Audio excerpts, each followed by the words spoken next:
İlgilenishicha, Yaponiya, Amerika ve Angliyaning Beijing 2022 yillik qishliq olimpik harakat musobaqasini diplomatik boykot qilish qaroriga mos holda harakat qilishni planlagan.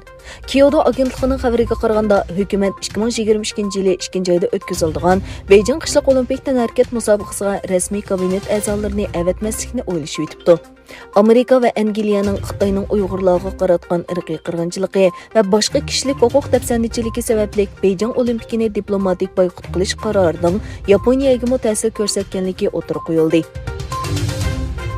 Dünya bozorlari Xitoy virusining Omikron variantiga munosabatlik taraqqiyotlarni yaqindan kuzatib turganda, yuqumning Xitoydagi ishlab chiqarishga ko'rsatgan ta'sirimi o'zini ko'rsatishga boshladi. Xitoyning ishlab chiqarish markazlarining biri bo'lgan Zhejiangdagi nurg'un shirkatlar yuqum sababidan ishlab chiqarishni to'xtatdi. Nikaragua Tayvan bilan bo'lgan diplomatik munosabatini uzgandan keyin Xitoydan 1 million korona vaksinasini topshirib olgan. Nikaragua yaqinda Tayvan bilan bo'lgan diplomatik munosabatni uzib, bir Xitoy siyosatini qo'llaydiganligini e'lon qildi.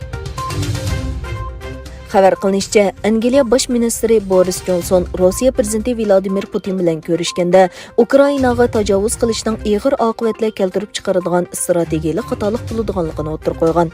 Angliya bosh ministri ishxonasining bayonotiga qaraganda, Johnson Putin bilan telefonda suhbatlashgan.